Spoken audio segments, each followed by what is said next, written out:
10 রাতের কসম, 10টা রাত্রির কসম করছেন আল্লাহ, আমি 1 2 করে 10খানা রাতের কসম করছি। এবার মুফাসসিররা কলম ধরেছেন সেই 10টা রাত কোন 10টা রাত।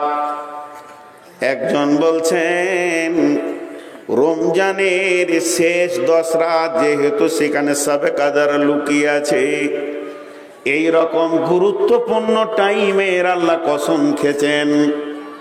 ভাইরা আমার, ওই 10 রাত্রি কসমের ভিতরে কি লুকানো আছে শেষ আয়াতে গিয়ে বুঝতে পারবেন। এর জন্য বলছেন আল্লাহ 10টা রাত্রির কসম খেয়েছেন, রমজানের শেষ 10 রাত। আর একজন বলছেন না, আল্লাহ যে 10টা রাত্রির কসম খেয়েছেন সেটা জিলহিজ্জা মাসের 10 রাত। জিলহিজ্জা মাসের 1 2 3 4 করে 10 তারিখে আমাদের কোরবানি হয়। আর জিলহিজ্জা মাসের 9 তারিখে আরাফাতের ময়দানে আল্লাহ সারা বিশ্ববাসীকে সেদিন মাফ করেন। এর জন্য আল্লাহ ওই 10 রাত্রের কসম খেয়েছেন। আর একজন মুফাসসির বলছেন না, এই 10 রাত বলতে মুহররম মাসের 10 রাত, যেহেতু মুহররম মাসের 10 তারিখে কিয়ামত প্রতিষ্ঠিত হবে। আল্লাহ তাবারাক ওয়া তাআলা পৃথিবীতে কিয়ামত কায়েম করবেন মুহররম মাসের 10 তারিখে। তার জন্য আমার আল্লাহ বলতে চাইছেন বিশ্ববাসীর আমলকে রেডি করো, তোমার 10 রাত আসছে। আর যারা বলছেন কোরবানির 10 রাত, জিলহিজ্জা মাসের গুরুত্বপূর্ণ এই দিনগুলিতে আল্লাহ তাবারাক ওয়া তাআলা মানুষকে ক্ষমা করেন, তার জন্য তিনি বলেছেন। আর যারা বলছেন রমজানের শেষ 10 রাত, তারা বলছে এর মধ্যে আল্লাহ তাবারাক ওয়া তাআলা বিরাট বড় নিয়ামতের রাত সবে কদরকে লুকিয়ে রেখেছেন, এর জন্য 10 রাত্রের কসম খেলেন। তাহলে ফজরের কসম খেলেন, 10 রাত্রের কসম খেলেন, ওয়াল ফাজরি ওয়া লায়ালিন আশরি ওয়াস শাফি ওয়াল ওয়াতরি ওয়াস শাফি ওয়াল ওয়াতরি। আল্লাহ জোড়ার কসম খেয়েছেন, ওয়া খালাকনাকুম আজওয়াজা। আল্লাহ বেতেরের কসম খেয়েছেন, মানে সিঙ্গেলের কসম খেয়েছেন। আল্লাহ সৃষ্টির ভিতরে জোড়া আছে, মানুষের জোড়া আছে, গরু ছাগল ভেড়া, নর নারী মহিলা মেল ফিমেল আছে, কিন্তু এমন কিছু জিনিস আছে যার কোনো জোড়া নাই। আল্লাহ সূর্য একটা বানিয়েছেন, চাঁদ একটা বানিয়েছেন, আরশ একটা বানিয়েছেন। আল্লাহ তাবারাক ওয়া তাআলা সৃষ্টির ভিতরে সিঙ্গেলও রয়েছে, জোড়া এবং সিঙ্গেলের কসম খেলেন আল্লাহ। তারপরে আমার রব বলছেন ওয়াসফি ওয়াল ওয়াতরি ওয়াল লাইলি ইযা ইয়াসরি। চলমান রাত্রির কসম করে বলছি, রাত্রি যখন চলমান হতে শুরু করে তখন 2 ধরনের মানুষ পৃথিবীর বুকে পাওয়া যায়। ভাইয়া, মানুষ এখন রাত চলতে শুরু করে দিয়েছে। এই রাতটাকে চলমান রাত বলে। সন্ধ্যা যেই পার হয়ে এসা চলে আসে, এই রাতটাকে চলমান রাত বলে।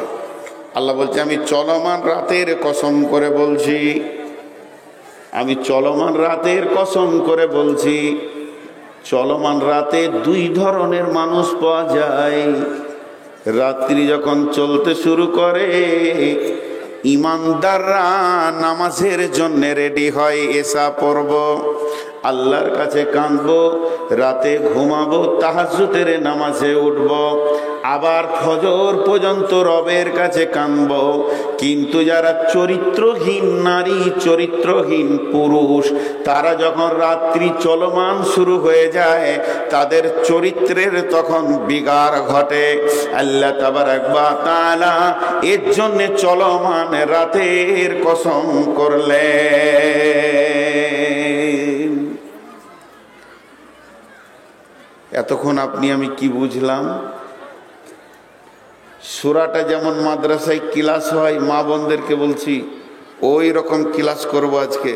কসম কটা শেষ হওয়ার পর তো মেন বক্তব্যটা শুরু হবে। তো কসম কটা শেষ হলো, কসম কটা শেষ হলো যে আল্লাহ জ্ঞানের কথাটা কি বলছেন। আমি যেদিন প্রথম এই তফসিরটা দেখি, এই জালসা করব, বক্তব্য রাখবো নিয়েতে পড়েছি, তখন পড়েছি, পার হয়ে গেছি, খেয়াল করিনি।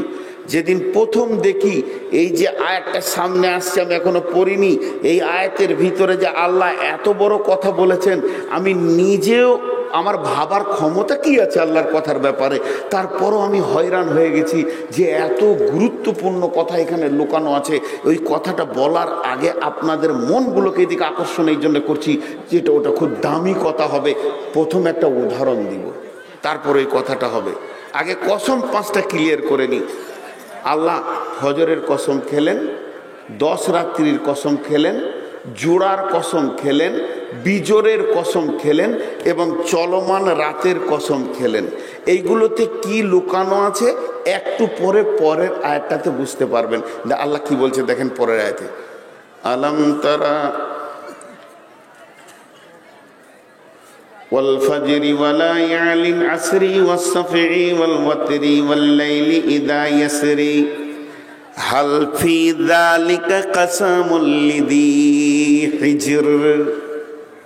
আরেকবার বলবো, হাল ফি যালিকা কাসামুল লিযি হিজর।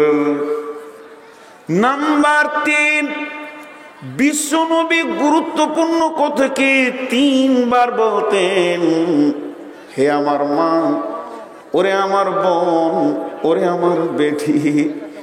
আল্লাহ কত বড় কথা বলছেন, হাল ফি যালিকা কাসামুল লিযি হিজর। হিজর শব্দ অর্থটা আগে জানি। হিজর শব্দ অর্থ হচ্ছে বিবেকবান। বিবেকবান, উচ্চ মানের যারা জ্ঞান রাখে তাদেরকে হিজর বলেছেন আল্লাহ। এখন একটা প্রশ্ন করব, একটা কথা জানতে চাইবো, আপনারা একবার মুখ খুলেন, এই আয়াতের গুরুত্বটা তাহলে বুঝবেন। এই যে রোডে যত গাড়ি চলছে, রোডে সাইকেল থেকে নিয়ে 10 চাকা, 20 চাকা, 18 চাকা, 22 চাকার 50 চাকা হোক, রেল হোক, বিমান হোক, হেলিকপ্টার হোক, সব গাড়ির একটা ব্রেক আছে। সব গাড়ির একটা ব্রেক আছে। আর সব থেকে দামি ব্রেকের নামটা কে বলতে পারবে? সব থেকে দামি ব্রেক কি বলেন? আল্লাহর গোলাম একবার মুখ খুলেন। সব থেকে দামি ব্রেক কি? ডিস ব্রেক না? সব থেকে দামি ব্রেক অয়েল ব্রেক না? সব থেকে দামি ব্রেক আপনার কিনা হাওয়া ব্রেক? পৃথিবীর যত ব্রেক আছে সব থেকে দামি ব্রেক হলো বিবেক। কথাটা বুঝাতে পারলাম? একবার হ্যাঁ না বলেন, বুঝতে পেরেছেন? দামি ব্রেক কি? বিবেক। সবাই একবার বলেন, দামি ব্রেক কি? বিবেক। এখন যদি গাড়িটা নতুন হয়, ড্রাইভারটা পাগল হয়, ব্রেক কাজ করবে না, অ্যাক্সিডেন্ট হবে। গাড়িটা যদি নতুন হয়, ড্রাইভার যদি ঘুমিয়ে যায়, ব্রেক কাজ করবে না। গাড়িটা যদি নতুন হয়, ড্রাইভার যদি বোতল খায়, ব্রেক কাজ করবে না। ওই গাড়ির ব্রেক কাজ করবে যে গাড়ির বিবেক চেতনাই থাকবে। গাড়ি যদি পুরাতন হয়, ড্রাইভার অনেক কৌশল করে গাড়িকে কন্ট্রোল করবে, তারপরও অ্যাক্সিডেন্ট হতে দিবে না। তা আমার আল্লাহ বললেন, হাল ফি যালিকা কাসামুল লিযি হিজর। আমি যে 5টা কসম খেলাম, আমি যে 5টা কসম খেলাম, ফজরের কসম আর জোড়ার কসম, বিজোরের কসম, 10 রাত্রির কসম, চলমান রাতের কসম, এই 5টা কসম খেলাম। এই 5টা কসমের ভিতরে বিবেকবানদের জন্য কি ব্রেক লুকানো নাই? তাদের ব্রেকগুলো কি ঢিল হয়ে গেছে?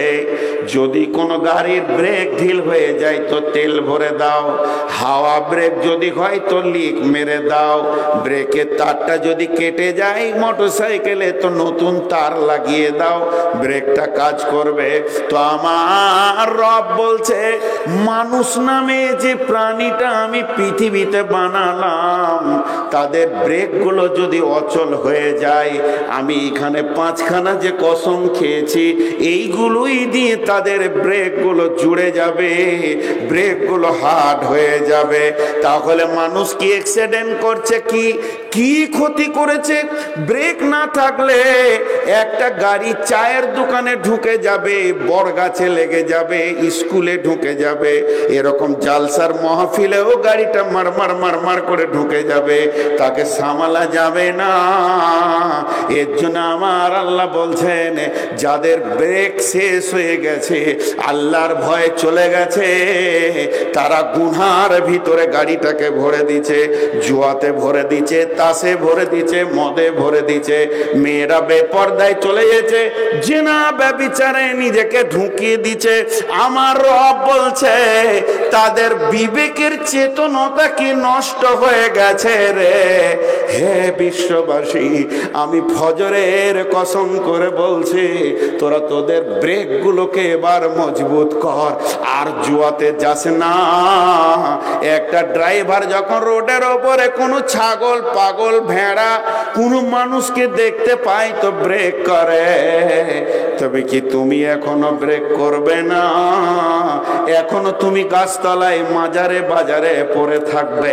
তোমার বিবেকের চেতনতা কি খারাপ হয়ে গেছে?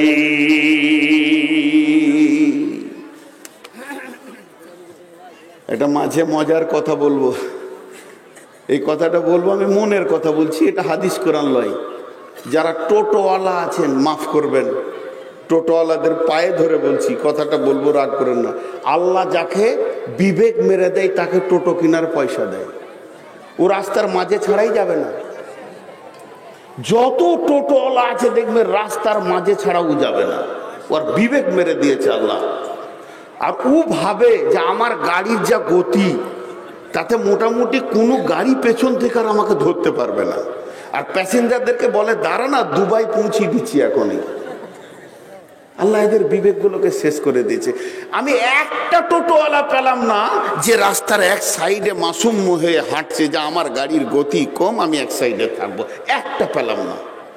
আর গাড়ি চালাবো তখন বুক উঁচু করে। আমার এক ড্রাইভার বলছে, হুজুর ওরা খালি ঘুরুক ঘুরুক করছে, এয়ারপোর্টের গেটটা খুলে দিলে ওরা দুবাইয়ের প্যাসেঞ্জার চাপিয়ে নেবে, বিমানের সামনে যাবে, বলবে চল আমি এখনই দিয়ে আসছি সৌদিতে, কাতারে। তো বিবেক হচ্ছে সব থেকে বড় ব্রেক। আল্লাহ কত দামি কথা বললেন এখানে, তোদের কি বিবেকের ব্রেকটা শেষ? আমার এই কসম গলাতেও কি তোর বিবেকের ব্রেকের তারটা জুড়ছে না? এখনো গোনায় ঢুকবি? আল্লাহ কিছু তাবা লোককে দেখাচ্ছেন, জি আল্লাহ কিছু তাবাওয়ালা লোককে দেখাচ্ছেন, এদিকটা খেয়াল করেন। কোথায় যাবেন?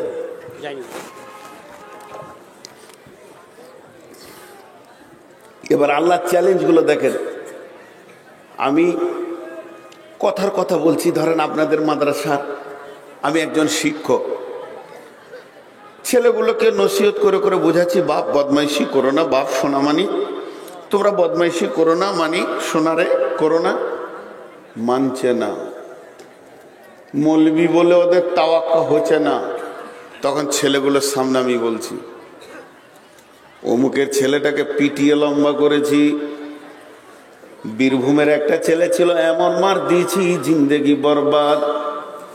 মুর্শিদাবাদের দুটি ছেলে বেশি বেইমানি করছিল, হাত পা বেড়ে ভেঙে দিয়েছি, তার বাপ মা কিছু করতে পারেনি। আমি কি মাস্তান? আমি মাস্তানের মাস্তান। পৃথিবীতে তোরা যতগুলি মাস্তান দেখেছিস তার থেকে বড় মাস্তান আমি। সুযোগ দিচ্ছি বাবা, সোজা হয়ে যা, না হবি তা তাবা করে ছেড়ে দিব। এর নাম হলো বিবেকের চেতনতা।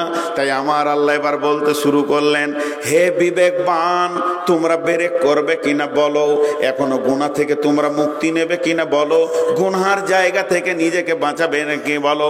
ফাও আল্লাহ তাবারাক ওয়া তাআলা বলছেন, ফাও ওয়ালা তাকরাবু ফাহিশা।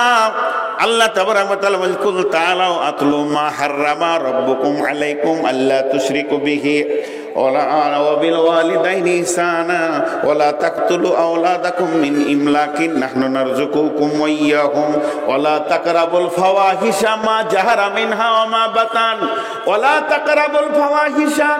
কথার কথা বোঝানোর জন্য বলছি, আপনাদের কাছে আমি বড় হতে চাইছি না, শুধু বোঝানোর জন্য আমি বলছি। ওয়ালা তাকরাবাল ফাওয়াহিশা মা জাহারা বিহা ওয়া মা বাতান।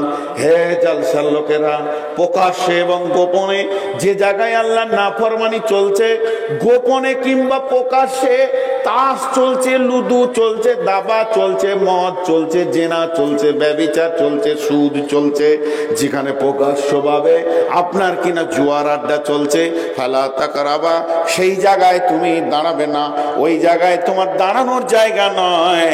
আর যদি দাঁড়াও তো এমন মার দেব, হাত পা ভেঙে তোমাকে তাবা করে দেব। কত মাস্তানকে আমি শুইয়ে দিয়েছি, আর কত মাস্তানকে নিস্তেনাবুদ করে দিয়েছি, তোমাদের খবর কি নাই? আল্লাহ ঠিক ওই রকম বলছেন, ওয়ালা ওয়াল ফাজরি ওয়ালা ইয়ালি নাসরি ওয়াসফি ওয়াল ওয়াতরি। ফজরের পর তুমি নিয়ত করে নাও, আজকের ফজরে সালাত পড়লাম, আর গুনহার ময়দানে যাব না, মাগরিব পর্যন্ত নিজেকে কন্ট্রোল করব। সৌদি আরবের ঘটনা, সত্য ঘটনা। দুটো ছেলে এই 3-তে পড়ে ওর বাপ প্রতিদিন গাড়ি করে রাখতে যায়। ধরেন পাথরডাঙ্গা বাড়ি, আর ও ছেলেগুলো পরে চেকপোস্টে 10-11 কিলোমিটার, আর সৌদিতে 11 কিলোমিটার মানে 5 মিনিটও লাই, 4 মিনিটে চলে যাবে, সেরকম রোড। প্রতিদিন ছেলেদেরকে স্কুলে রেখে আসে, নিয়ে আসে। দুই ভাই স্কুল ব্যাগ নিয়ে রেডি, ফজরের নামাজ পড়ে একদম তাড়াতাড়ি করে ভোরবেলায় স্কুল যেতে হবে, একদম রেডি। ওর বাপের সেদিন ঘুম ভাঙে নাই, কোনো কারণে ভাঙে নাই, বেনামাজি নয়, নামাজি, কোনো কারণে ভাঙে নাই। চটপট করে উঠে মুখে দুটি পানি দিয়ে বেশি নে, হাতটাকে ধুয়ে বলছে চোদ্দদের কাকে নামিয়ে দিয়েছি, তারপরে নামাজ পড়বো।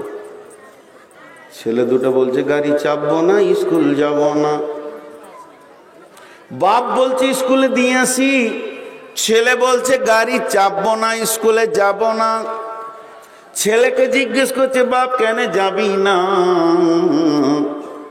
ছেলে উত্তরে বাপকে বলছেন, নবীজি বলেছেন যে লোক ফজরে নামাজ পড়ে এবং দিনে দুনিয়ার কাজে বেরিয়ে যায়, তার সঙ্গে আল্লাহ থাকে। আর যে ফজরে নামাজ পড়ে না, তার সঙ্গে আল্লাহ থাকে না। অতএব আজকে আপনি ফজরে নামাজ পড়েননি, এখন আপনার সঙ্গে আল্লাহ নাই, কোন বিপদ ঘটবে জানি না, কোনো দিন স্কুল যাব না। আগে নামাজ পড়েন, আল্লাহকে সঙ্গী বানান। তো আমার আল্লাহ বলছেন ফজরের পরে পরেই তোর বিবেকটাকে আগে তালা মারবি। আজকে জুয়াতে যাব না, বেশ্যায় যাব না, আর বেপর্দা হয়ে আমি ঘুরব না, শাশুড়ির অবাধ্য হব না, স্বামীর অবাধ্য হব না, আব্বা মাকে ধুমকে কথা বলবো না, কাবিরা গুনার ময়দানে দাঁড়াবো না। চায়ের দোকানে পাশে 3খানা তাসের আড্ডা বসে, ওই জায়গাতে আমি আজ পা দিব না। ফজরের সময় তুই নিয়তটা একবার করে নে। এর জন্য আল্লাহ তাবারাক ওয়া তাআলা ফজরের সূরা দিলেন, দিয়ে 5খানা কসম করার পর বলছে আলাম হালফি যালিকা কাসামুল লিদি হিজরি। আমার এই কসমগুলো কি বিবেকবানকে চেতনা দিবে না? আলাম তারা কায়ফা ফাআলা রাব্বুকা বিআদ। তোমরা কি দেখনি আদ গোষ্ঠীকে রব কিরকম করে তাবা করেছে? বিআদ ইরামা জাতিল ইমাদ, যাদের শরীরগুলো ছিল মোটা, একবারে খাম্বার মতো সুঠাম ছিল, তাদেরকে দাবানোর মতো ক্ষমতা কারো ছিল না। আলাম তারা কাইফা ফাআলা রাব্বুকা বিআদ ইরামা জাতিল ইমাদ আল্লাতী লাম ইখলাক মিসলুহা ফিল বিলাদ। আল্লাহ যাদেরকে বানিয়েছিলেন একদম থাম্বার মতো, আর তারা শহরগুলিকে সুন্দর বলে ক্যাপচার করে নিয়েছিল, তাদের এমন ক্ষমতা ছিল। আমি হলাম আপনার কিনা পাথরডাঙ্গার মাস্তান, আমার হুকুমে চলছে এদিকে শেরপুর কুলি, এদিকে চলছে আমার ধরলেন নলহাটি পর্যন্ত, রামপুরহাট পর্যন্ত, একই হুঙ্কারে আমি সবগুলোকে চালিয়েছি। আমি এত বড় মাস্তান, আমি কাউকে ভয় করিনি। এই রকম ছিল আদ সামুদ গোষ্ঠীর ভিতরে তাদের বিলাদ। ও সামুদ আল্লাযীনা জাবুস সাখরা বিল ওয়াদ, ও সামুদ আল্লাযীনা জাবুস সাখরা বিল ওয়াদ। সামুদ ব্যক্তিরা তাদের ক্ষমতা কেমন ছিল? ব্ল্যাক স্টোন পাথর, কালো পাথরকে পাহাড়ে হাত দিয়ে হাঁজুরে কেটে সুন্দর নকশা করে ঘর বানিয়েছে। এই রকম মাস্তান এখন একটাও নাই এখানে। একজন উঠে দাঁড়ান, একটা পাথর এনে দিব, সুন্দর করে হাত দিয়ে কেটে ছিঁড়ে তাকে একটা ঘটি বানিয়ে দেন। কারো ক্ষমতা নাই। আল্লাহ বলছে সামুদ গোষ্ঠী বানিয়েছে, আজও আরবের বুকে তাদের ইতিহাস রয়েছে। পাহাড়ে কি সুন্দর তারা ঘরগুলোকে নকশা করে করে বানিয়েছে। এরাও আল্লাহর সঙ্গে লেগেছিল। সাবা নামে একটা কম ছিল, এ বেঈমানরা প্রথম ইমানদার ছিল। এত ইমানদার ছিল, তারা যখন চাষ করত তাদের ফলে ফসলে যেন গোটা বাগান ভরে যেত।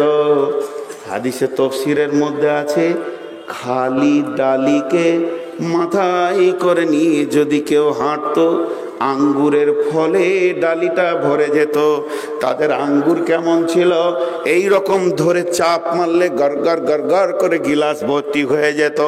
তাদের আনার কেমন ছিল, এমনি করে খুঁচে খুঁচে খেতে হতো না, আনারটা ফাটিয়ে দিয়ে এই রকম করে চাপ মারলে গড়গড় গড়গড় করে গিলাস ভরে যেত।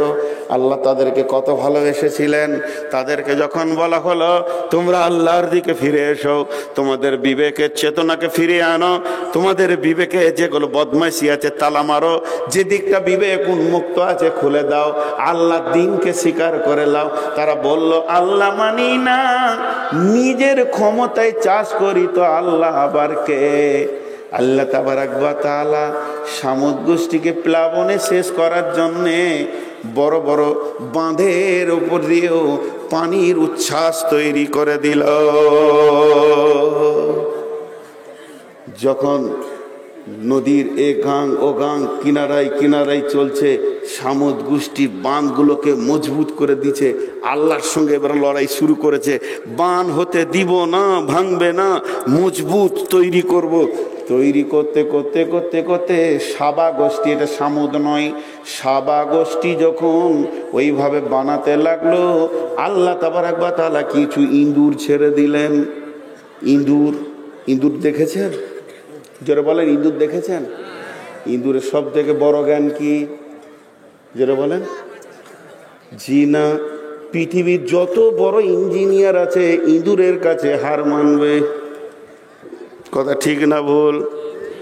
ইঁদুর এত বড় প্ল্যান জানে, পৃথিবীর কেউ জানে না। একটা ইঞ্জিনিয়ার ছেলে নিয়ে আসেন, বিদেশ থেকে পাস করা, মাদ্রাসার 1 নম্বর রোমে দেওয়ালের এই দিক থেকে 2 নম্বরে এই দিকে যদি বলা হয় একটা ফুটো করে দাও, ফিতে করে মাপবে কোনটা হাইটটা, কোনটা হাইটটা, 62 বার মেপে দাগ দিবে এখানে কাটো, তারপর ওই ঘরে যাবে আবার মাপবে হাইটটা কোনটা। যখন 2 দিক থেকে যাবে তো এই রকম ক্রস হয়ে গেছে, এক জায়গায় লাগেনি। ইঁদুরের কাছে ফিতে নাই, স্কেল নাই, কালি নাই, কিছুই নাই। এই ঘরে ফুটো করবে, 2টা ঘর বাদ দিয়ে 3 নম্বর ঘরে ঠিক ধানের বস্তার নিচেই ফুটো তুলবে। বিশ্বের ইঞ্জিনিয়ার ফেলিওর, ওই জায়গা থেকে গুলগুল করে মালবার করবে। আল্লাহ সামুদ জাতির বিরুদ্ধে ইঁদুর পাঠিয়ে দিল, তাদের বাঁধগুলোকে কাট। এবার বাঁধ কাটছে ইঁদুর, এই দিক থেকে শুরু করে সুজা কাটা বাদ দিয়ে টেরা করে নিয়ে গিয়ে ওইখান থেকে ভুলুক দিয়ে পানি এই দিকে বার করছে। সামুদ জাতি আল্লাহর বিরুদ্ধে লড়াই করতে গিয়ে বিড়াল ছেড়ে দিল, যা ইঁদুর ধরগা। আল্লাহ তাবারাক ওয়া তাআলা বলছে তোর বিড়ালের বাপের গোষ্ঠী খাবে আমার ইঁদুরে, দ্বারা একবার খালি পানিটা বের হতে দে। যখন এইদিকে পানি বের হতে শুরু করেছে, সামুদ জাতি বাঁধের ওই দিকে গিয়ে ফুটো খুঁজে পায় না। বর্তমানে যত বাঁধ ভেঙে বন্যা হয় দেখবেন সোজাসুজি নাই, কিছুক্ষণ পর দেখছে ওইখানে যেন বাঁধটা বসে যাচ্ছে, আস্তে আস্তে পানিটা এদিকে রাউন্ড নিয়েছে। আমার আল্লাহ বলছেন আমি সামুদকে আমি আদ জাতিকে তাবা করেছি, সাবাকে তাবা করেছি। ওয়া ফিরআউনা জিল আওতাদ, ফিরআউন এমন একজন ব্যক্তি ছিল, সে কি করেছে? আল্লাযীনা তাগাউ ফিল বিলাদ, ফিরআউন নিজের রাজ্যে দালালি মারতে মারতে মারতে মারতে ক্ষমতার বাইরে বর্ডার ক্রস করে আর এক দেশে দালালি মারছে। এরকম রাজা আছে না নেই? আর বলেন আছে না নেই? জি, ভারতবর্ষে বাস করছে, বাংলাদেশে দাদাগিরি করছে, এরকম মাস্তান আছে না নেই? ভারতবর্ষে বাস করছে, নেপাল ভুটানে দাদাগিরি করছে, আমেরিকায় বাস করছে, ভারতবর্ষে দাদাগিরি করছে। কেন? তোর বর্ডারের ভিতরে থাক, তুই তোর দেশকে শাসন কর, তা না করে ওখান থেকেই ভারতকে বলছে এই করবি, জাপানকে বলছে এই করবি, জার্মান তুই আমার কথা শোন, চীন যদি আমার কথার বাইরে যাবি তো তাবু করে দিব। ফিরআউনের ছিল এটা চাল, ও ফিরআউনা দিল আওতাদ আল্লাযীনা তাগাউ ফিল বিলাদ ফাকসারু ফিহাল ফাসাদ। তাদের কাজই ছিল শুধু কলহ বিবাদ লাগিয়ে রাখা। চলো ওখানে কলহ লাগিয়ে দাও। ওখানে আমেরিকা থেকে বসে বসে চীনের ভিতরে কলহ বিবাদ লাগাচ্ছে পাকিস্তানের সঙ্গে ভারতের লাগিয়ে দিয়েছে, আবার ভারতের সঙ্গে চীনের লাগিয়ে দিয়েছে। এক জায়গা থেকে দাদাগিরি খেলছে, টিকটিকি লড়াচ্ছে। আমার আল্লাহ বলছেন শুধু এই যুগে নয়, এই রকম তো পূর্বের যুগেও ছিল। আমি আল্লাহ একটা একটা করে ধরে ধরে তাবা করেছি। কথাটা বুঝতে পারছেন কিনা? আমি স্টপ করলাম কেন? আমি আল্লাহ একটা একটা করে ধরে ধরে তাবা করেছি। হে পাথরডাঙ্গার জলসার মহফিলে যত নারী পুরুষ আছিস বল, আমি আল্লাহ তোদেরকে তাবা করতে পারবো কিনা? হ্যাঁ, সমস্ত কথা বাদ দেন। আজকের মহফিলে যারা বসে শুনছেন, আমি আমার কথা বলিনি, আমি আল্লাহর কথা বলছি। এখন এই চেয়ারে মনে করেন যে আল্লাহ এসে বসেছেন, যে আপনাদেরকে বলছেন। আমি তো আল্লাহর গোলাম, আল্লাহর পাঁচাটা গোলাম। আল্লাহ আমার জিভ দিয়ে বলিয়ে নিচ্ছেন। তো আল্লাহর কথা এখন বলেন, আল্লাহ কি বললেন প্রথম থেকে আপনাদেরকে 30 সেকেন্ড একটা দিয়ে দিই, মানে এর কথার সারাংশটা দিয়ে দিই। আল্লাহ বলছে, দেখ আমি তুই বলে বলছি, এর মানে ভাবিন না যে আমি বলছি। এই দেখ, আমি তোদেরকে 5টা কসম দিছি, চেতনা থাকে তা এখনো সোজা হয়ে যা, চেতনা না থাকে তো তুই মনে করছিস কি যে তুই মাস্তান হয়ে গেছিস, আমি এখনো তোকে আটকাচ্ছি না বলে। তুই জুয়ো খেলছিস, তুই জেনা ব্যভিচার বেপরদায় লেগে রয়েছিস, এখনো তুই গোনার ভিতরে ঢুকে রয়েছিস, আমি ধরছি না বলে।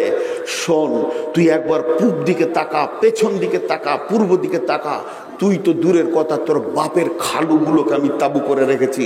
ফিরাউন, আদ, সামুদ, সাবা গোষ্ঠীগুলোকে তাওয়া করে দিয়েছি। তোর তো 3.5 হাতের মানুষ 3টে কিল মারলে চবলটা বেঁকে অ্যাঙ্গেল বেঁকা হয়ে যাবে।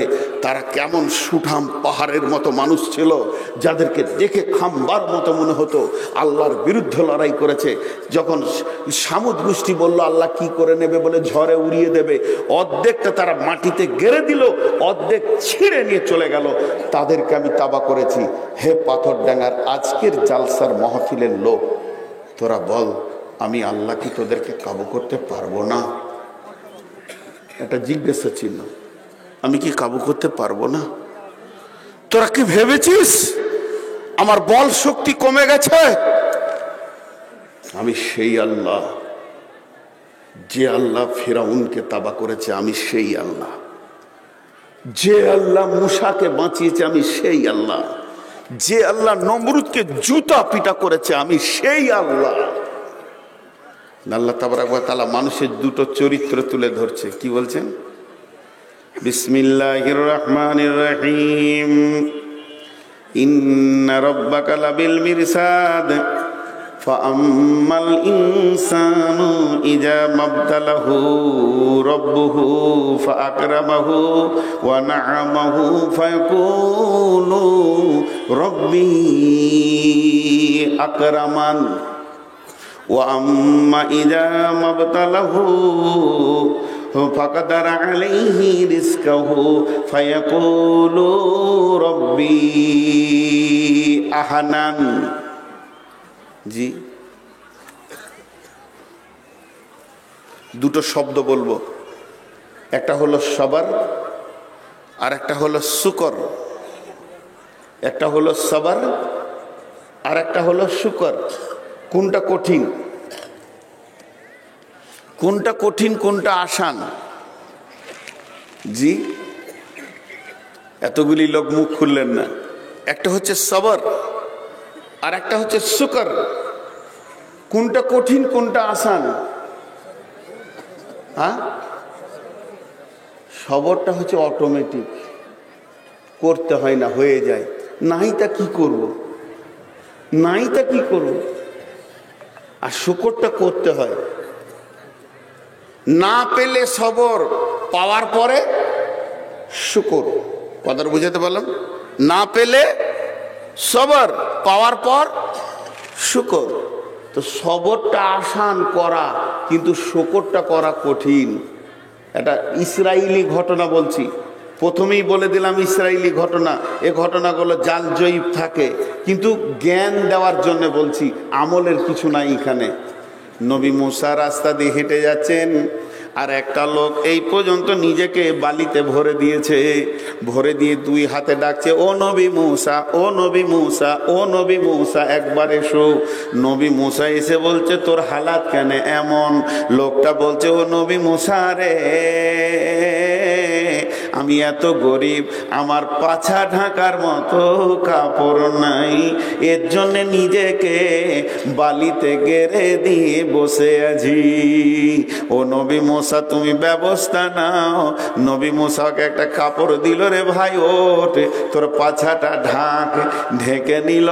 এরপরে নবী মুসা বলছেন যে ভাইয়া, এবার মেহনত করে খাও, আর চলো কাপড় চোপড় জোগাড় করো।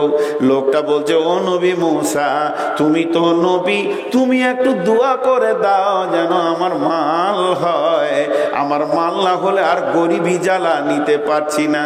নবী মুসা বলছে, শোন, মাল না হওয়াতে সবর করতে হয়, আর মাল হয়ে গেলে শুকর করতে হবে। আর শুকরের ব্রেকটা অনেক কঠিন রে, ওইটা ড্রাইভার হতে পারবি কিনা জানি না, তার থেকে সবর করে আল্লাহর কাছে থেকে যাওয়া ভালো। মাল হয়ে গেলে ব্রেক ফেল হয়ে যায় অনেকের, তুই কি পারবি না কি জানি না। লোকটা বারবার প্রাপিরি করলো, ও নবী মুসা দোয়া করেন, গরিব থাকতে ভালো লাগছে না। নবী মুসা দোয়া করলেন। বেশ কিছুদিন, কয়েক মাস পর নবী মুসা ওই রাস্তা দিয়ে আবার হেঁটে যাচ্ছে, তখন দেখছে কয়েকটা লোক ভিড় করে একজনকে মারছে। মার্শালাকে মার্শালাকে, লাই লাথা, লাই বুকে লাত মার, মার কানে কিল মার, কিলো মারছে, লাতও মারছে। নবী মুসা বলছে, ওখানে কিল চর চলছে কেন? একবার গিয়ে ভিড়টাকে সরে দেখি দেখি দেখি দেখি দেখি দেখি ওই মালটায়। বলছে কি করেছো? বলছে লোকের বিটির কাপড় ধরে টেনে দিয়েছে আজ। তখন নবী মুসা বলছে, তোর মাল ছিল না তা ভালো ছিলি, আর মাল হলো তা ব্রেক ফেল করে দিলি, রাখতে পারলি না। ঘটনা আজও তাই। দেখবেন পুরাতন মোটর সাইকেল স্টার্ট লিছে না, খাটাং খাটাং, ঘেমে গিয়েছে, দেওয়া যায় খাটাং, ঘেমে গিয়েছে খাটাং। যদি স্টার্ট নেয়, ওর সামনে দাঁড়াইকে মলবি ফলবি মানছে না, বুকের উপরে স্টার্ট লিছো না, ভালো হলো তো আরো খারাপ। না খেয়েছিলাম ভালো, খেতে গিয়ে যান জ্বলে গেল। অতএব সবরের থেকে শুকরের মাল নাই নাই নাই। এখন 20 তলা বিল্ডিং, মাল, বালির ব্যবসা, 8খানা ডাম্পার, তেমনি করে সিগারেট আবার এই দিকে লম্বা করে ধরিয়েছে। এদিকে মসজিদ থেকে আজান হয়েছে, হাইয়া আলাস সালাহ। উদাহরণ কাজের লোকটা বলছে, জানলাটা বন্ধ করতো, সালার খালি ভ্যান ভ্যান ভ্যান। আল্লাহ বলছে, ফেরাউন হলি রে। দুদিন আগে রাস্তার ধারে চায়ের দোকান করেছিল, আজকে ডাম্পার হিগে, এত তোর অহংকার। আল্লাহ বলছে, শোন, ফেরাউন তো লিবার ছিল, ফেরাউনের পূর্বের ইতিহাস জানিস না? ফেরাউন বিতাড়িত সন্তান। ফেরাউন এত বড় আল্লাহওয়ালা ছিল, দোয়া করলে সঙ্গে সঙ্গে কবুল হতো, আকাশে বৃষ্টি হতো। ফেরাউন ইমানদারের জন্য তার বাপ তাকে বাড়ি থেকে বের করে দিয়েছিল, বাপ তেজ্য পুত্র করে দিয়েছিল। বিতাড়িত সন্তান হয়ে মিশরে ঘুরে ঘুরে বেড়াচ্ছিল, লোকের জমিতে নিরান দিত। ফেরাউন ছিল একটা কৃষি লিবার, দামি লিবার ছিল না, জমিতে নিরান দিত। জমির কাঠ ছাট বোপনের কাজে সে লিবারি কাজ করত।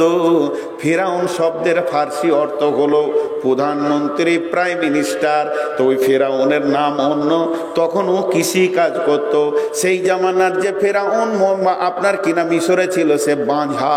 সে এবার বলল, আমার কোনো সন্তান নাই, একটা আল্লাহওয়ালা ছেলে যদি কেউ আমাকে এনে দেয়, আমার অনেক রোগ হয়ে গেছে, আমি মারা যাব, দেশটা তার হাতে আমি তুলে দিব। গোটা মিশরে তিলে তিলে খুঁজো ভালো ইমানদার ছেলে কে আছে যার হাতে মিশরের দায়িত্ব দেওয়া হবে। ওই আল্লাহওয়ালা ছেলেটা কই?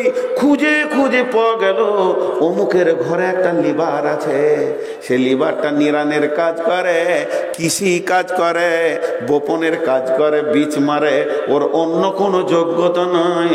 তবে লোকটা এত ভালো, যুবকটা হাত তুললে আকাশ থেকে অঝোর নয়ন মানে মুষলধারা বৃষ্টি হয়। ফিরআউন বলল এই ছেলেটাই দরকার, এটা আল্লাহর সঙ্গে কানেক্ট আছে, এত ভালো ছাড়া দেশের আমানত কার হাতে দিব?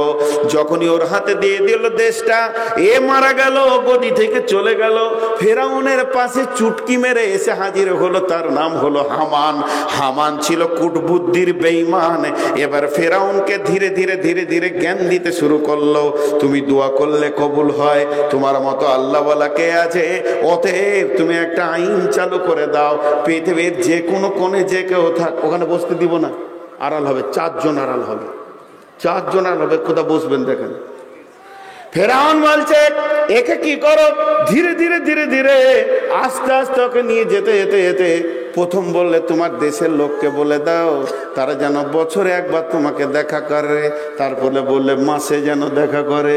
তাহলে মাসে দেখা করতে কষ্ট হবে, একটা কাজ করে দাও ফেরাউন, তোমার মূর্তি সব ঘরে রেখে দাও, যেন যে কোনো কাজে বেরিয়ে যাবে তোমাকে বলবে হে ফেরাউন কাজে চললাম।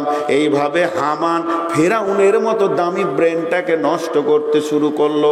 করতে করতে ফেরাউন দেশে আইন চালু করে দিল প্রতিটি বাড়িতে দোকানে যেন আমার মূর্তি থাকে।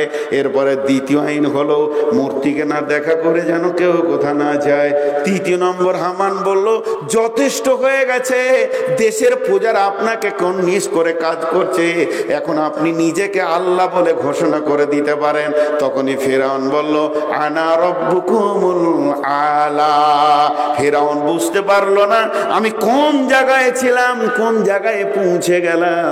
ওই ফেরাউন অন্তর থেকে জানতেন আল্লাহ একজন আছে। রাত্রিতে কাঁদতেন, বলতেন মাবুদ তুমি আমাকে বেজ্জতি করো না। হে ফেরাউন, এই ফেরাউন যখন নদীতে ডুবছে আমানতু বিরব্বি হারুন মুসা, হে মুসা তো রবের ওপর আমি ঈমান আনছি। এই ফেরাউন ওই বলে ডুবে মরেছে। ফেরাউন আল্লাহকে জলজ্যান্ত চিনতো, নবী মুসাকেও চিনতো, কিন্তু তার অহংকার, তার গ্র্যাভিটি তাকে ওই জায়গায় পৌঁছে দিয়েছে। সারা বিশ্বের কাছে সে কোরআনে জলজ্যান্ত লিখিত আজ পর্যন্ত জালেম। আল্লাহ তাবারাক ওয়া তাআলা বলছেন বল এই মাহফিলে যতজন আছেন, চেয়ারে আছেন, স্টেজে আছি, নিচে আছি, দাঁড়িয়ে আছি, নারী আছি, পুরুষ আছি, একজন খালি উঠে দাঁড়ান, এই কথাটা বলেন নামাজ না পড়লে গুনাহ হবে আমি জানতাম না। একজন বলেন, একজন খালি বলেন। আমি একটা লোক দেখতে চাইছি সে দাঁড়িয়ে বলবে নামাজ না পড়লে গুনাহ হয় এটা আমি জানি না, আজ প্রথম শুনলাম। তাহলে তুমি ফিরআউন থেকে কোথায়? এত জানার পরও আল্লাহকে তাওয়াক্কা তুমি করো না। আল্লাহ তাবারাক ওয়া তাআলা বলছেন দেখ আদকে তাবা করেছি, সামুদকে তাবা করেছি, সাবাকে তাবা করেছি, ফিরআউনকে তাবা করেছি, যে নিজের রাজ্যের বাইরেও গিয়ে মাস্তানি মেরেছে তাকেও তাবা করেছি, সমস্তগুলোকে আমি তিলে তিলে তাবা করে দিয়েছি। এই মানুষের ভিতরে দুটি চরিত্র আমার আল্লাহ বলছেন যে বছর জমিতে ধান বেশি দিব, পেঁয়াজ বেশি দিব, ডাম্পারে বেশি লাভ দিব, চারিদিক থেকে টাকা আর টাকা ঢুকবে, তখন আমার গোলামরা বলবে যে আমার আল্লাহ রব্বুহু আকরামান আমাদেরকে সম্মান দিয়েছে। হাজি ভাই মাঝে একটা কথা জিজ্ঞেস করি, আপনাদের বিরক্ত লাগেনি তো? এই যে বসে আছে এটা আমার বড় ভাই। আমি যখন বাচ্চা ছেলে প্যান্ট পরা, হাফ প্যান্ট পরা, তখন আমার গ্রামের ছাত্র উনি, আমি হাফ প্যান্ট পরে তখনকার উনি, আর এইদিকে বসে আছে এটা আমার পীর সাহেব, অনেক মহব্বতের মানুষ। তা আমি যে কথা আপনাদের সামনে বলছি একটু ধরেন, উনি মনে মনে ভাবছে আদায় কখন করবে রে, মনে মনে ভাবছে, খালি জানটা কলবল করছে। তা হবে ইনশাল্লাহ, সবাই দেবেন। কিন্তু মানুষের দুটো চরিত্রকে আল্লাহ তুলে ধরেছেন। এই জায়গায় একটা দুটি কথা বলবো। এই দিনাজপুরে কালেকশন করছি মোটামুটি বছর 4 আগে, লকডাউনের আগে। ভাই আল্লাহর রাস্তায় মাদ্রাসায় কিছু দেন, ভাই আল্লাহর রাস্তায় মাদ্রাসায় কিছু দেন। তো একজন যুবক এসে বলছে, হুজুর 500 টাকা নেন, আমার আব্বা মায়ের জন্য দোয়া করবেন। তাই বললাম, ভাই 500 টাকা দিচ্ছেন, আপনি বড় চাষি মানুষ, 1000 টাকা দেন। তো ও মুখটাকে এরকম ভেঙে, তার মানে সে বছর দিনাজপুরে এত বন্যা হয়েছিল, এমনও চাষি আছে তাকে একগুছিও ধান কাটতে হয়নি। ওইটা উনি বলছেন। ওই যখন এই কথাটা বললে তখন আমি বলছি, ভাই একটা কথা জিজ্ঞেস করো? বলে হ্যাঁ। ক বছর পরে এই বন্যাটা হয়েছে ভয়াবহ? এর আগে হয়েছিল না প্রতি বছর হয়? বলছে না, মুরব্বীরা বলছে এটা 33 বছর পর হলো। ক বছর পর হলো বুঝতে পেরেছেন? 33 বছর পর হলো। তখন আমি বলছি, ভাই 32 বছর আল্লাহ আপনাকে দিয়েছে, 1 বছর খালি আল্লাহ নিয়েছে, তো এত প্যাঁ প্যাঁ করছেন কেন? বলছে তাহলে 2000 টাকা নেন। এবার ওর বুঝে এসছে আর কি, 500 থেকে 2000-এ চলে গেল। তা আপনাদেরকে একটা ছোট্ট ঘটনা শোনাই, গল্প আর কি। এই গল্পের ভিতরে জ্ঞান আছে, দুটো আয়াত এই গল্পের ভিতরে ঢুকে যাবে। আপনারা বিরক্ত হচ্ছেন না তো? হ্যাঁ, ছেড়ে দেবো? আপনারা বিরক্ত হচ্ছেন না তো? কমিটির লোক খালি হাত সুরসুর করছে যে টাকা কখন গুনবো, দিবেন তো কিছু? আর হ্যাঁ না বলে না, দিবেন তো কিছু? মাদ্রাসায় দিবেন না তো কোথায় দেবেন? গল্পটা শুনেন, গল্পের ভিতরে জ্ঞান। এক বাদশার আঙ্গুল কেটে গেছে, বাদশার একটা আঙ্গুল কেটে গেছে এই পর্যন্ত। তো গোটা দেশের লোক বাদশাকে সমবেদনা জানাচ্ছে। উঠবেন না চাচা, উঠছেন কেন গো? কি হলো? আমার উপরে রাগ করে আপনি উঠে পালাবেন কেন? মা বোনেরা উঠিয়েন না, গল্পটা মন দিয়ে শুনেন। তো এই আঙ্গুলটা কেটে গেছে, তা দেশের পূজারা এসে রাজাকে দেখা করছে। রাজা মৌনভাবে বসে আছে, সকালে মন খারাপ, আঙ্গুল কেটে গেছে। পূজারা এসে বলছে, হুজুর আপনার আঙ্গুলের থেকে আমার কলজের দাম কম, কলজেটা কেটে গেলে শান্তি পেতাম, কিন্তু আপনার আঙ্গুল কেন কেটে গেল? আচ্ছা এগুলো কি সত্য কথা না নাটক করছে? হ্যাঁ, মালের ভয় নাটক করছে, কিছু পাবো। বাদশা শুনিয়ে যেছে। মন্ত্রী গেছিল বিদেশে, রাতে এসছে, বিবির কাছে শুনেছে যে বাদশার আঙ্গুল কেটে গেছে। সকালে মন্ত্রী আল্লাহওয়ালা মানুষ তো, সকালে মন্ত্রী যাচ্ছে, দেখছে বাদশাহ মন ভারী করে বসে আছে। গিয়ে বলছে, আসসালামু আলাইকুম। ওয়ালাইকুম আসসালাম। হুজুর আপনার হাত দুটা দেখি। দেখ কেটে গেল রে। তো মন্ত্রী বলছে আলহামদুলিল্লাহ। আচ্ছা আলহামদুলিল্লাহ বলবে না ইন্নালিল্লাহ? আর যেই বলেছে আলহামদুলিল্লাহ, বাদশাহ চুমকে উঠেছে। আমার আঙ্গুল কেটেছে, তুই আলহামদুলিল্লাহ? আর তুই আবার আমার মন্ত্রী? ওই প্রহরী খোর, জেলের তালা খোর, ভর জাল্লাদ, ওকে কতল করা হবে। মন্ত্রী বাদশার সাথে এত বড় প্রতারণা, এর মন বিরক্ত হয়ে সঙ্গে সঙ্গে ওকে জেলখানায় ভরে দিয়ে তালা মেরে দিল। পরশু দিন তোকে কতল করা হবে, লিখে দে পরোয়ানা, মোহরি লিখে দিল। এবার বাদশাহ বলছে ওকে নিয়ে সব জায়গায় ঘুরতে যেত, যেখানেই যেত মন্ত্রী, তোকে ভরে দিয়ে তালা।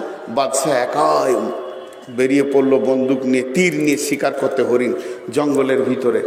ঘোড়া দৌড়ছে, যেতে গভীর জঙ্গলে গিয়ে বাদশা রাস্তা ভুল করে দিয়েছে, সোজা চলে গেছে মনে করলেন আন্দামানে। আন্দামানে মানুষে মানুষ খায়, আমাদের দেশে আন্দামানে মানুষে মানুষ খায় কি খায় না? আসামে পার হয়ে আন্দামান। এবার ওই রকম জায়গায় বাদশা চলে গেছে। কিছু সেই লোক যারা থাকে গেরো, যারা মানুষে মানুষ খায়, ওরা বাদশাকে ঘেরে ধরে নিয়েছে। মালটা তো খুব ভালো হবে। বাস বাদশাকে বেঁধে নিয়ে ঘোড়া সহ চলে গেল নিজের গ্রামে। এবার মনে মনে বলছে কি সুন্দর দেখতে মানুষ, মাংসগুলো ভালো হবে, চর্বি ভালো হবে। সন্ধ্যাবেলায় বসে বসে গল্প করছে, কালকে বিরিয়ানি বানাবি না তাহারি বানাবি বল, এত দামি মাল পেয়েছি। বাদশা তো মনে মনে ভাবছে আর উপায় নাই, আমার জান চলে যাবে, আমার জান চলে যাবে, উপায় নাই। এবার বাদশাহ মনে মনে ভাবছে কি হবে। ওখানে আলোচনা চলছে, সমস্ত কিছু হাঁড়ি থালা সব রেডি হচ্ছে, মাল মেটেরিয়ালস আসছে, কালকে ওকে কাটা হবে বাদশাকে। বাদশাহ দেখে নিল আর আমার উপায় নেই। সকালবেলায় একদিকে চুলোর কাজ চলছে, হাঁড়ি ধোয়া চলছে, মশলা খটাং খটাং করে রেডি করছে। এবারে বাদশাকে কাটার জন্য নিয়ে গেল। দেবদেবী রাবণের পূজা করে, রাবণের সামনে ওকে কতল করে পিস পিস বানাবে।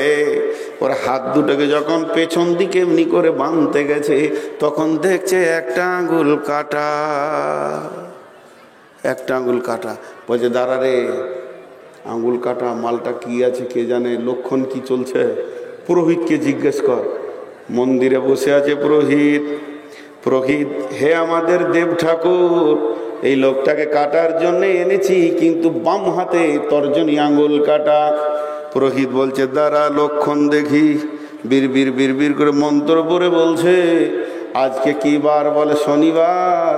বলে শনিবার ধরেছ, রবিবার কাটছো, জোরে ওর যে আঙ্গুলটা কাটা আছে ওকে যদি তোমরা কেটে দাও বংশ ধ্বংস হয়ে যাবে।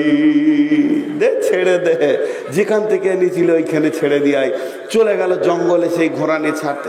বাদশা দ্রুত গতিতে ঘোড়া ডাকি নিয়েছে, বলছে জাল্লাদ রে, তাড়াতাড়ি করে জেলখানাটা খুলে দে, মন্ত্রীকে বার করে দে। আজকে আমার আঙ্গুলটা কাটা ছিল বলি জানে বেঁচে গেলাম। ও যে আলহামদুলিল্লাহ বলেছে, তো ঠিক বলেছে। মন্ত্রীকে বলছে, তুমি যে আলহামদুলিল্লাহ বলেছো, ওটা আজকে আমার বুঝে এলো। এই আঙ্গুলটা যদি কাটা না থাকতো তো আজকে আমি বিরানি হয়ে যেতাম রে। যাক বেঁচে গেলাম। তো মন্ত্রীকে এবার জিজ্ঞেস করছে, তুমি আলহামদুলিল্লাহ বললে কেন, এটা বলো তো। তখনও বলছে, হুজুর আলহামদুলিল্লাহ বলার কারণ, আপনার হাতে 20খানা আঙ্গুল আছে, তার মধ্যে আল্লাহ একটা নিয়েছে, 19খানা আপনার ভাগে রেখেছে। এর জন্য আমি আলহামদুলিল্লাহ বলেছিলাম যে আমার বাদশার ভাগে আছে 19খানা, আল্লাহ নিয়েছে 1খানা। অতএব আল্লাহ কখনো মাল দেবে, কখনো মাল নিবে, দুই অবস্থায় মুমিন আলহামদুলিল্লাহ বলবে। মুমিন কোনদিন ইন্নালিল্লাহ আর হাহুতাস করবে না, রুজির মালিক তো আল্লাহ। তখন মন্ত্রী বলছে, বাদশা মশাই, আল্লাহ আপনার হায়াত দারাজ করুক, আপনি আমাকে জেলে ভরে তালা মেরেছিলেন, এটাও আলহামদুলিল্লাহ। আপনি যদি জেলে ভরে তালা না মারতেন তো শিকারে তো আপনার সঙ্গে আমি যেতাম, আপনাকে ছেড়ে দিলেও আমাকে তো ছাড়তো না। এই জেলটাও আমার জন্য আলহামদুলিল্লাহ। এর জন্য আমার আল্লাহ বলছেন, শোন, মানুষের দুটি অভ্যাস নিয়ে পৃথিবীতে বাস করছে।